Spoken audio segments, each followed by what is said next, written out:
बिस्मिल्लाहिर्रहमानिर्रहीम। अस्सलाम वालेकुम व्यूवर्स, कैसे हैं आप सब। आज मैं आपके साथ हलीम, जिसको आप दलीम भी कहती हैं, इसकी रेसिपी शेयर करने वाली हूँ, जिसको बनाना बहुत ही आसान है। वैसे तो हलीम बनाने में बहुत ज़्यादा टाइम कंज्यूम होता है, लेकिन आज मैं आपको इंस्टेंट तरीका बताऊँगी जिससे बहुत ही परफेक्ट हलीम बनकर तैयार होगा। इसका रिजल्ट बिल्कुल इसी तरह होगा जैसे आपने घंटों लगाकर हलीम बनाया हो। एकदम परफेक्ट रेशेदार हलीम होगा। तो चलें इसको बनाना स्टार्ट करते हैं। तो हमेशा की तरह अगर आपको वीडियो अच्छी लगे तो वीडियो को लाइक करें, चैनल पर नए हैं तो चैनल को भी सब्सक्राइब करें। तो चलें इसको बनाना स्टार्ट करते हैं। सबसे पहले यहाँ पर मैंने कुछ दालें ले ली हैं। तो यहाँ पर सबसे पहले हम एक बड़ा सारा बाउल लेंगे। इसमें मैं 1 कप गंदम शामिल करूंगी। यहाँ पर जितनी मैं यहाँ पे आपको क्वांटिटी बताऊंगी, बिल्कुल अगर आप इसी क्वांटिटी से बनाएंगे तो एकदम परफेक्ट आपका हलीम बनकर तैयार होगा। तो यहाँ पर देखिए 1/2 कप जो है वो मैंने चने की दाल ले ली है। तो उसके बाद यहाँ पर हम 1/2 कप ही माश की दाल लेंगे। उसके बाद मूंगी और मसूर की दाल भी मैंने 1/2 कप ली है, और चावल भी यहाँ पर हम 1/2 कप ही लेंगे। तो सारी चीज़ें आपने बिल्कुल मेजरिंग कप से नाप के ही इसमें शामिल करनी है। इससे हलीम का टेस्ट बहुत ही परफेक्ट बनेगा। तो यहाँ पर देखिए सारी चीज़ें हमने इसमें शामिल कर दी हैं। अब इसको अच्छे से हम साफ़ करेंगे और खुले पानी में इसको डाल के अच्छे से 3 से 4 दफ़ा वॉश कर लेंगे। इससे क्या होगा कि मिट्टी वगैरह जितनी भी होगी वो सारी निकल जाएगी। और अब यहाँ पे देखिए इनको हमने अच्छे से साफ कर लिया है। इसको भिगो के रख देंगे। अच्छा, यहाँ पे हम इसको तकरीबन 8 से 9 घंटे के लिए भिगो के रखेंगे, या फिर आप इसको ओवरनाइट के लिए भी भिगो सकते हैं। तो यहाँ पे मैंने इसको ओवरनाइट के लिए भिगोना है। तो अब देखिए इसको हम कवर कर देंगे और नेक्स्ट मॉर्निंग हम इसको बनाएंगे। तो यहाँ पर देखिए अगला दिन शुरू हो गया था। तो अब हम इसको बनाएंगे। तकरीबन इसको भीगे हुए 10 से 12 घंटे हो गए हैं। पानी जो है वो काफ़ी हद तक इसने अपने अंदर अब्जॉर्व कर लिया है और दालें भी अच्छे से फूल गई हैं। तो इसी तरह की हमें बिल्कुल चाहिए थी। तो अब हम चलते हैं सेकंड स्टेप की तरफ। यहाँ पर मैंने एक प्रेशर कुकर ले लिया है। इसको हम प्रेशर कुकर के अंदर बनाएंगे। इससे बहुत ही जल्दी ये बनकर रेडी हो जाएगा और टेस्ट में भी बहुत ज़्यादा मज़े का होगा। तो आप चाहें तो इसको प्रेशर कुकर में बना लें, वरना आप इसको वैसे ही खुले बर्तन में डाल के तो इसी तरह से सारे पॉइंट्स को फॉलो करके भी बना सकते हैं। इससे भी हलीम आपका अच्छा बनेगा, लेकिन इसमें काफ़ी ज़्यादा टाइम रिक्वायर्ड है। तो अब देखें सारी दालें जो हैं वो हमने प्रेशर कुकर के अंदर डाल दी हैं और इसमें हमने तकरीबन 2 लीटर पानी भी शामिल किया है। इसको हम अच्छे से मिक्स करेंगे और उसके बाद इसमें हम कुछ स्पाइसेस शामिल करेंगे। सबसे पहले मैं इसमें 1 टेबलस्पून नमक और 1 ही टेबलस्पून लाल मिर्च पाउडर शामिल करूंगी और इसको एक दफा हम अच्छे से मिक्स कर लेंगे। और अब हम इसका कवर लगाएंगे अच्छे से और इसके बाद इसके ऊपर लिड रख देंगे। तो अब हम यहाँ पर देखें चूल्हा ऑन करेंगे और इसके ऊपर प्रेशर कुकर रख देंगे। ऐसे ही सीटी चलना शुरू हो जाएगी। इसको हमने 10 मिनट के लिए मीडियम फ्लेम पे पकाना है। इससे दालें बहुत अच्छे से सॉफ्ट हो जाएंगी। यहाँ पर जैसे ही लिड स्टार्ट हो जाएगी तो हम इसका 10 मिनट के लिए वेट करेंगे। तो यहाँ पर देखिए 10 मिनट हो गए थे। फ्लेम मैंने बंद कर दी है और इसकी स्टीम भी अच्छे से रिमूव हो गई है। तो अब हम इसका कवर हटाएंगे और इसकी फाइनल लुक चेक करेंगे। तो आप यहाँ पर देखिए माशाल्लाह से कितनी परफेक्ट दालें जो हैं वो अच्छे से कुक हो गई हैं। तो अब हम इसको एक बड़ी सारी कढ़ाई के अंदर निकाल देंगे। बहुत ही एहतियात के साथ आपने इसको दूसरी कढ़ाई के अंदर ट्रांसफर करना है, क्योंकि इस प्रेशर कुकर में हम इसकी अच्छे से बुनाई नहीं कर सकते। तो इसलिए हम इसको एक बड़ी सारी कढ़ाई में निकालेंगे ताकि आसानी के साथ हम इसको प्रोसीड कर सकें। यहाँ पर देखिए कुछ इस तरह से इसकी फाइनल लुक है।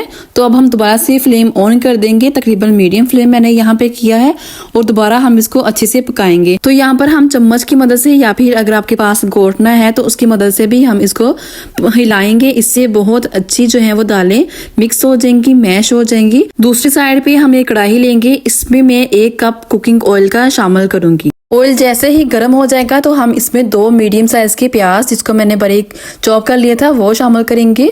और यहाँ पे हमने प्याज को इतना पकाना है कि इसका जो कलर है वो गोल्डन ब्राउन हो जाए, यानी कि हमने यहाँ पे प्याज को अच्छे से फ्राई करना है। और दूसरी साइड पे हमने दालों को भी अच्छे से हिलाते रहना है ताकि ये बिल्कुल भी नीचे ना लगे। जब दालें अच्छे से कुक हो जाएंगी तो हम एक घोटने की मदद से इसको इस तरह से अच्छे से मसल लेंगे ताकि दालें जो है वो यकजान हो जाएं, इसमें एक लेस पैदा हो जाए। तो आपने पूरे जोर के साथ इसको तकरीबन 3 से 4 मिनट के लिए अच्छे से इस तरह से आपने घोटना इसके अंदर फेरना है। इससे जो है वो दालें बहुत अच्छे से मिक्स हो जाएंगी। और दूसरी साइड पे देखिए प्याज भी काफी अच्छे से ब्राउन हो गया है। तो अब हम इसको निकाल लेंगे। अगर आपको हमारी वीडियोस अच्छी लगती हैं तो वीडियो को लाइक किया करें, चैनल पर नए हैं तो चैनल को भी सब्सक्राइब किया करें। इसके अलावा अगर आप कोई और रेसिपी सीखना चाहते हैं तो वो भी आप मुझे कमेंट सेक्शन में बता सकते हैं। प्याज हमने सारा इसमें से निकाल लिया है। अब हम उसी कुकिंग ऑयल के अंदर थोड़ा सा चिकन शामिल करेंगे। तकरीबन ये 1 पाव के बराबर है। यहाँ पर आप कोई भी चिकन ले सकते हैं, हड्डी वाला या फिर बोनलेस। तो यहाँ पर मैंने बोनलेस चिकन लिया है। इसको हम इसके अंदर शामिल करेंगे और इसको अच्छे से यहाँ पे फ्राई कर लेंगे। यहाँ पर देखिए चिकन काफी अच्छे से फ्राई हो गया है। अब थोड़ा सा कुकिंग ऑयल हम साइड पे निकाल लेंगे ताकि एंड पे हम इसी कुकिंग ऑयल को इस्तेमाल करें तड़के के लिए। यहाँ पर मैं थोड़ा सा ऑयल निकाल लूंगी और अब मैं इसमें 1 टेबलस्पून अदरक लहसुन का पेस्ट शामिल करूंगी और इसकी हम चिकन के साथ अच्छे से भुनाई करेंगे। यहाँ पर देखिए हमने 2 से 3 मिनट अच्छे से अदरक और लहसुन की चिकन के साथ भुनाई की है। अब बारी है इसके अंदर कुछ स्पाइसेस शामिल करने की। तो सबसे पहले हम इसमें शामिल करेंगे, तो सबसे पहले मैं इसमें 1 टेबलस्पून नमक, 1 टेबलस्पून लाल मिर्च पाउडर शामिल करूंगी और उसके बाद ½ टीस्पून हम इसमें हल्दी पाउडर शामिल करेंगे और 1 टीस्पून मैं इसमें कुटी हुई लाल मिर्च शामिल करूंगी और इस सारी चीजों की हम अच्छे से भुनाई करेंगे। 2 से 3 मिनट के लिए अच्छे से बुनाई करेंगे। जैसे ही हम इसकी अच्छे से बुनाई करेंगे तो साथ साथ हमने हलीम के ऊपर भी नजर रखनी है, तो उसको भी हमने आहिस्ता आहिस्ता हिलाते रहना है। तो अब देखिए मसाले की हमने अच्छे से बुनाई कर ली है। तो अब हम इसमें ½ कप दही शामिल करेंगे। दही के साथ ही मजीद हम इसकी 1 से 1.5 मिनट के लिए बुनाई करेंगे। इसके बाद हम इसमें 2 टेबलस्पून गरम मसाला पाउडर शामिल करेंगे और इसकी अच्छे से बुनाई करेंगे। यहाँ पर देखिए मसाले की हमने अच्छे से बुनाई कर ली है। तो अब हम इसमें ½ गिलास पानी शामिल करेंगे और इसको कवर कर देंगे तकरीबन 10 से 12 मिनट के लिए। यहाँ पर देखिए दालें भी काफी अच्छे से लेसदार हो गई हैं। अब सिर्फ हम चिकन के पकने का इंतजार करेंगे। उसके हम रेशे करके इसमें शामिल करेंगे। तो जैसे ही चिकन रेडी हो जाएगा तब मैं आपको इसकी फाइनल लुक दिखाऊंगी। जहाँ पर देखिए 15 मिनट हो गए थे और चिकन काफ़ी अच्छे से सॉफ्ट हो गया है, टेंडर हो गया है। तो आप इसको या तो मैश कर लें या फिर ब्लेंडर जग में डाल के इसको बारीक पीस लें। तो यहाँ पर देखिए मैंने इसको बारीक पीस लिया है और इसको अब हम हलीम के अंदर शामिल कर देंगे। तो इससे जो है वो इसके रेशे बहुत ही परफेक्ट बनेंगे और इसकी लुक और टेस्ट भी मज़ीद इन्हेंस हो जाएगा। तो अब देखिए इसको हमने अच्छे से मिक्स कर लिया है। तो यहाँ पर देखिए चिकन डालने से इसकी लुक काफ़ी ज़्यादा चेंज हो गई है और बहुत ही रेशेदार हलीम बनकर रेडी हुआ है। कढ़ाई के अंदर जितना भी मसाला है वो सारा आपने अच्छे से साफ कर लेना है। यहाँ तक हलीम बिल्कुल परफेक्ट बनकर तैयार हो गया है। आपने इसकी जो कंसिस्टेंसी रखनी है वो अपने अकॉर्डिंग रख सकते हैं। तो अब हम इसमें प्याज शामिल करेंगे जिसको हमने पहले ही फ्राई कर लिया था। थोड़ा सा प्याज हम यहाँ पर शामिल करेंगे, थोड़ा सा प्याज जो है वो हम एंड पे प्रेजेंटेशन के लिए रख लेंगे। तो देखिए प्याज शामिल करके इसको हम 1 से 2 दफ़ा अच्छे से मिक्स करेंगे।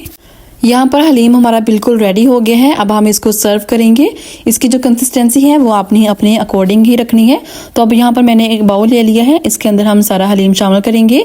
देखिए यहाँ पर हमने हलीम इसके अंदर शामिल कर दी है। आप इसके रेशे चेक करें, एकदम परफेक्ट इसकी कंसिस्टेंसी है और रेशे भी बहुत ही अच्छे बनकर रेडी हुए हैं।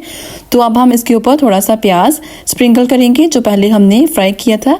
उसके बाद थोड़ा सा हरा धनिया और लीमू के साथ इसकी डेकोरेशन करेंगे और थोड़ा सा चाट मसाला भी हम इसके ऊपर स्प्रिंकल करेंगे। इससे बहुत ही मज़े का टेस्ट लगेगा और इसकी लुक भी बहुत ही अच्छी आएगी। आपको आज के हमारे हलीम की रेसिपी कैसी लगी कमेंट सेक्शन में लाजमी अपनी फीडबैक दीजिएगा। ओके जी, दुआओं में याद रखिएगा। आऊँगी दोबारा एक नई वीडियो के साथ। तब तक के लिए अल्लाह हाफिज़।